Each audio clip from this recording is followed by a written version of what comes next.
left my education because my father was going through this really rough time financially. जीवन में एक बार ऐसा दौर आया जब मैं बैंकरप्ट हो गया। ईयर 2000 जहां पूरी दुनिया न्यू सेंचुरी को सेलिब्रेट कर रही थी, वहीं बिग बी बैंकरप्सी को फेस कर रहे थे। 90 करोड़ रुपए के कर्ज में वो डूबे हुए थे। ये एक इवेंट बहुत ही बड़ा क्वेश्चन राइज करता है कि आखिर पैसा होता क्या है, इस पैसे के साथ हमारा कैसा रिलेशन है, जो कि हम 6 फिगर मंथली इनकम कमाने के बावजूद हम पे चेक टू पे चेक पर भी सर्वाइव कर रहे हैं। साथ ही साथ हमारे ऊपर बहुत सारा कर्जा भी होता है। इतना ही नहीं, अगर हम अभी भी देखें तो बहुत सारे लोग अपने फाइनेंशियल डिसीजंस को लेकर के बहुत ही ज़्यादा डिस्टर्ब रहते हैं। ऐसा क्यों? बिकॉज ऑफ बहुत ज़्यादा डिज़ायर, मुझे ये भी चाहिए वो भी चाहिए। साथ ही साथ हाई लिविंग स्टैंडर्ड को मेंटेन करना और स्टेटस को मेंटेन करने के लिए भी अच्छे खासी लोग कर्ज ले रहे हैं। अब अगर आपकी मंथली इनकम 6 फिगर्स में भी होने के बावजूद मंथ एंड में आपके पास कुछ नहीं बचता है, तो आपको समझना होगा कि आखिर पैसे के साथ आपका क्या रिलेशनशिप है और आप कौन सी गलतियां कर रहे हैं। इसके पीछे मेजर रीज़न है हमारी फॉर्मल एजुकेशन। मैं कॉमर्स बैकग्राउंड से बिलोंग करता हूँ। भले ही मुझे इन्फ्लेशन के बारे में बताया गया है, बट इस इन्फ्लेशन को कैसे बीट किया जा सकता है वो कॉलेज में नहीं बताया गया है, या फिर अभी भी उसे इग्नोर किया जाता है। इन सभी चीज़ों को समझने के लिए हमें जानना होगा कि पैसे के साथ आपका क्या रिलेशनशिप है।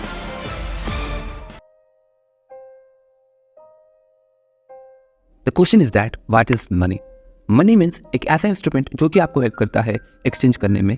आपके पास अगर एक बड़ा अमाउंट है तो उसके अगर में उसी बेसिस पर आप कुछ प्रोडक्ट्स बाय कर सकते हो, बट जिस प्रोडक्ट को आप बाय करने वाले हो अगर उसकी डिमांड बहुत ज़्यादा होती है तो शायद आपका पैसा कम हो सकता है। सो फ्रॉम दैट सिनेरियो पैसे का डिफिनेशन सिर्फ और सिर्फ एक्सचेंज का इंस्ट्रूमेंट तक ही सीमित नहीं है, ये वैल्यू के साथ, इमोशनल वैल्यू के साथ भी कनेक्टेड है। सो वैल्यू को अचीव करने के लिए आपके पास अच्छा खासा पैसा होना चाहिए, एंड इसके लिए आपको समझना होगा कि पैसे कमाना गलत नहीं है। पैसा आपको गलत आदमी नहीं बनाता है, ये आपको कभी भी मॉन्स्टर या फिर एविल नहीं बनाता है। ये आपको multiples of options and choices देता है कि आप क्या चूज करना चाहते हैं, किसे बाय करना चाहते हैं और अपनी लाइफस्टाइल कैसे जीना चाहते हैं। What do you think? आपका पैसे के साथ क्या रिलेशनशिप है?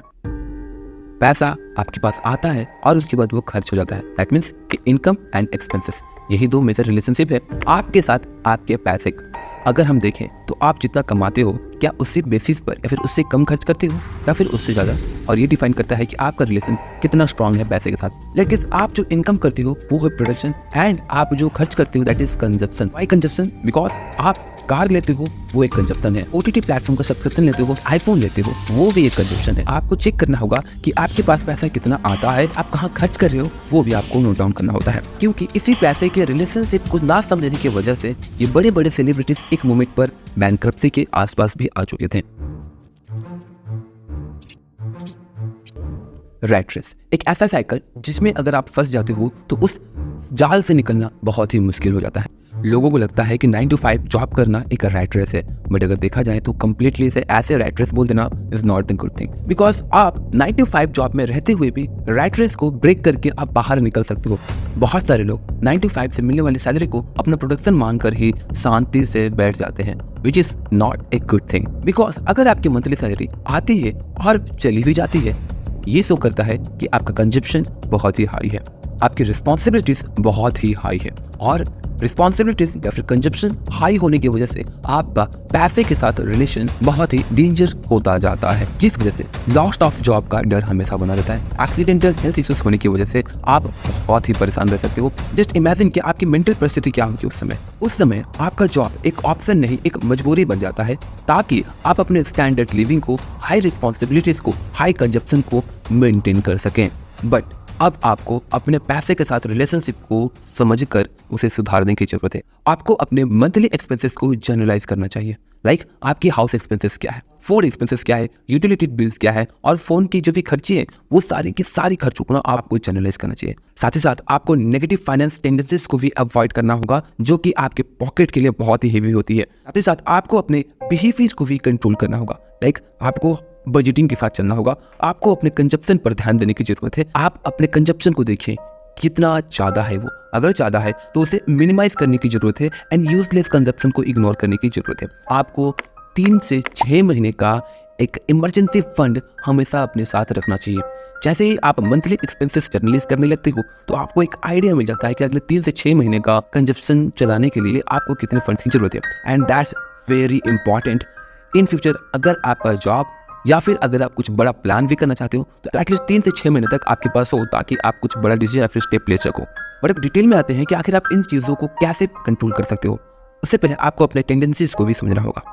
हाइपरबॉलिक डिस्काउंट टेंडेंसी एक ऐसी टेंडेंसी जो कि एक व्यक्ति को क्विक छोटा सा अमाउंट ही हो बट जल्द से जल्द उन्हें एक रिवॉर्ड चाहिए होता है, इंस्टेड ऑफ लॉन्ग टर्म तक वेट करना और एक बड़े रिवॉर्ड को अचीव करना, जिस वजह से क्विक रिच स्कीम्स की तरफ बहुत सारे लोग बहुत ही इजीली अट्रैक्ट होते हैं। फेक गुरुज की मल्टीपल्स ऑफ कोर्सेज बाय करते रहते हैं, पॉन्जी स्कीम्स में अपना पैसा लगाते हैं, जस्ट लाइक सहारा इंडिया जो कि 1 साल में आपके पैसे डबल कर देती थी, एंड इस टाइप की और भी दूसरी Ponzi scheme. Plus social proof, दूसरों की तरह दिखना और उनकी तरह सोचना। उसने एक खरीदा, आपने 2 खरीद लिया। वो पैसे को एक गलत नजरिए से देखता है, आप भी उसी तरह देखने लगते हो। अगर वो एक कार खरीदता है तो आप भी एक कार खरीदने के लिए चले जाते हो। वो अगर अपने घर को री इनोवेट करवाता है तो आप भी प्रेफर करते हो। आईफोन लेता है तो आप भी S23 उसे ले लेते हो, instead of saving and investing, बिना ये समझे कि अगले के पास करोड़ों रुपए हैं और मेरे पास लेस देन लाख रुपए से।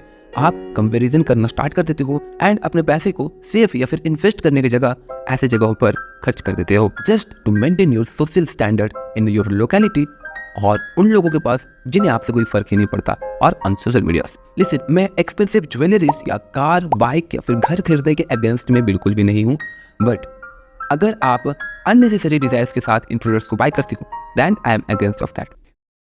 For you can actually not just make money from the credit card. Creators like Ankur Wari को हम फाइनेंस के रिगार्डिंग डिस्कस करते हैं कि आपको अपने पैसे को सेव या इन्वेस्ट करना चाहिए, बट और भी अच्छा होता अगर वो आपको प्रोडक्शन, पैसे को कैसे प्रोड्यूस किया जाता है उसके बारे में सिखाते हैं। तो क्योंकि अगर देखा जाए तो आपको पैसे के बारे में सिखाने के साथ ही साथ वो बहुत सारा पैसा बनाते भी हैं। दैट्स वाई सिर्फ सेविंग और इन्वेस्टिंग ही नहीं, उनका प्रोडक्शन भी उसी लेवल पर होता रहता है।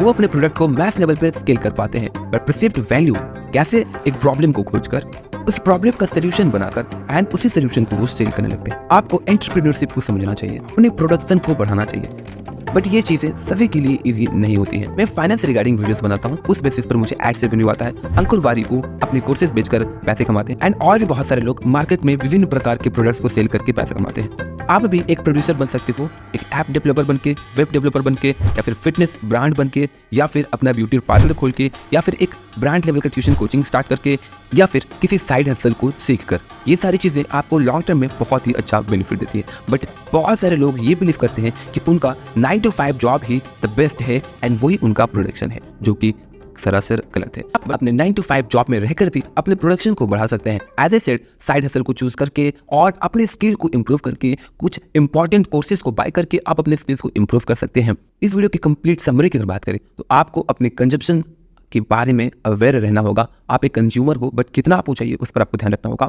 Always prefer budgeting. कुछ भी अगर आप प्लान करते हो तो आपका क्या बजट है और क्या आप उसे प्रीफर कर सकते हो या नहीं। अगर नहीं तो कुछ समय के लिए उसे आप पोस्टपोन कर दें एंड उसी बेसिस पर आप प्लान करें। Don't go always for loan और EMI एंड ऑलवेज अपने प्रोडक्शन को मैक्सिमाइज करने की कोशिश करें, जो कि आपको फाइनेंशियल फ्रीडम तक लेके जा सकती है। और ऑलवेज प्रीफर करें सेविंग एंड इन्वेस्टिंग।